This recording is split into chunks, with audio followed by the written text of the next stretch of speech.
जब तक इनका इंडिपेंडेंटली अपॉइंटमेंट नहीं होगा, ये सस्पिशन, ये क्वेश्चंस बराबर अराइज होंगे कि ये सरकार के इशारे पर काम कर रहे हैं। कोई प्रेसिडेंट प्राइम मिनिस्टर को रिजाइन करवा सकेगा? इन्वेस्टिगेटिंग एजेंसीज को अपॉइंट एग्जीक्यूटिव करती है, यानी सेंट्रल गवर्नमेंट करती है, राइट? चाहे वो आईटी के हों, ईडी के हों, सीबीआई के हों। तो जब तक इनका इंडिपेंडेंटली अपॉइंटमेंट नहीं होगा, ये सस्पिशन, ये क्वेश्चंस बराबर अराइज होंगे कि ये सरकार के इशारे पर काम कर रहे हैं। ये मैं नहीं कह रहा हूं कि यूपीए के टाइम पे वैसे ही था, अभी भी ऐसे ही है। हमारी पुलिस फोर्स को देख लीजिए आप, एक एसआई के पोस्टिंग से लेकर डीजीपी तक हर पॉलिटिशियन का रिकमेंडेशन पे या तो उसकी कास्ट के ग्राउंड पे होता है, रिलीजन ग्राउंड पे होता है। तीसरी बात यह कि हमने संविधान में यह कहा है कि president of India will be guided by the aid and advice of the council of ministers. ये आर्टिकल है संविधान में। ये प्रपोज बिल ये कह रहा है कि प्रेसिडेंट प्राइम मिनिस्टर को हटा सकता है। कैसा? ये तो क्लैश हो रहा है ना उस आर्टिकल से। दूसरी बात यह है कि अब रियलिटी को एक्सेप्ट करिए। कोई प्रेसिडेंट प्राइम मिनिस्टर को रिजाइन करवा सकेगा? बताइए आप। अगर आप हिस्ट्री में देखेंगे तो पीवी नरसिम्हा राव को कोर्ट के ऑर्डर के ऊपर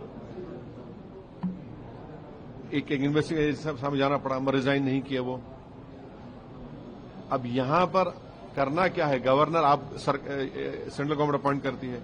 गवर्नर अगर के राज में सिर्फ 4 या 5 मिनिस्टर्स को आप अरेस्ट कर लीजिए, सरकार गिर गई, सरकार बचेगी नहीं ना।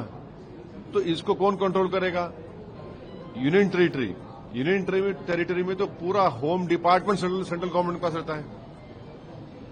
पूरा होम डिपार्टमेंट जो वो तो सेंट्रल गवर्नमेंट के पास रहता है, चाहे वो पुडुचेरी हो, दिल्ली हो, अब आप जेएनके ले लीजिए।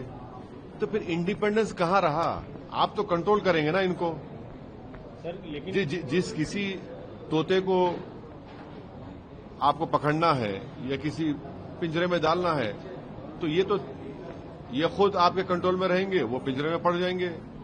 सिर्फ 4 या 5 मिनिस्टर को पकड़ लीजिए, गया गवर्नमेंट चले गई, सरकार चले गई। लेकिन तो नहीं, सुनिए, आप इन तमाम चीजों को इंडिपेंडेंट कर दीजिए जिसमें कोई सरकार का रोल नहीं रहेगा। उंगली नहीं उठेगी ना आप पे। अगर आप वाकई में मोरालिटी की बात कर रहे हैं, तो जब मोरालिटी की बात कर रहे हैं तो ये भी कानून डाल दीजिए कि जिस किसी को पकड़ा जाएगा वो सेंट्रल गवर्नमेंट के पार्टी में शामिल नहीं होगा। डाल दीजिए आप। इसको क्यों नहीं डालते आप? ये सब चीजें करिए ना।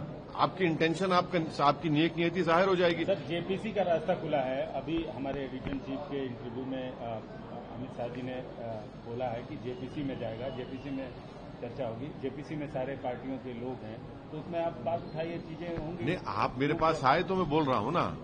पार्लियामेंट में हमने ये कहा, जेपीसी में नहीं मालूम मैं मेंबर बन पाऊंगा नहीं बन पाऊंगा। स्पीकर साहब से हम रिक्वेस्ट करेंगे, हमको बनाइए, हम ये रखेंगे। मगर जेपीसी में जाएगा जरूर। वो तो लिखा हुआ था एजेंडे में कि इसको पार्लियामेंट की कमेटी को रेफर किया जाएगा। मगर ये जो हमारे एप्रीहेंशंस हैं, इसका क्या होगा बताइए? उसका क्या करेंगे आप? भाई महाराष्ट्र में क्या हुआ? महाराष्ट्र में आपने देख लिया क्या हुआ। हमारे एमएलएस को तोड़ दिया गया। बिहार में 4 एमएलएस चले गए। फिर आप कर्नाटका में क्या हुआ? हर जगह ऐसे ही हो रहा है। आप इंडिपेंडेंट इन्वेस्टिगेटिंग एजेंसीज को इंडिपेंडेंट कर दीजिए।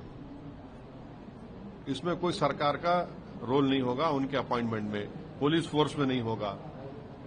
इंडिपेंडेंट कर दीजिए ना। कॉन्स्टिट्यूशनल मोरालिटी इसमें नहीं आती क्या? फिर बताइए आप। इसमें भी आना चाहिए कॉन्स्टिट्यूशनल मोरालिटी। तो अब आप यूएपीए में डाल देंगे किसी को, यूएपीए लगा दिए। बीएनडबलएस के और पीएमएलए के कई सेक्शंस हैं, आप डाल दीजिए। आराम से बैठिए। 30 दिन नहीं, 3 महीने बेल नहीं होगी। 3 महीने बेल नहीं होगी। जब क्या करेंगे आप? अच्छा, आपको केस लगाने की जरूरत, डिटेन कर लीजिए आप। डिटेन के पावर्स हमने बीएनडबलएस में है। बीएनएस में है, रिटर्न कर लीजिए, 30 दिन चला गया वो।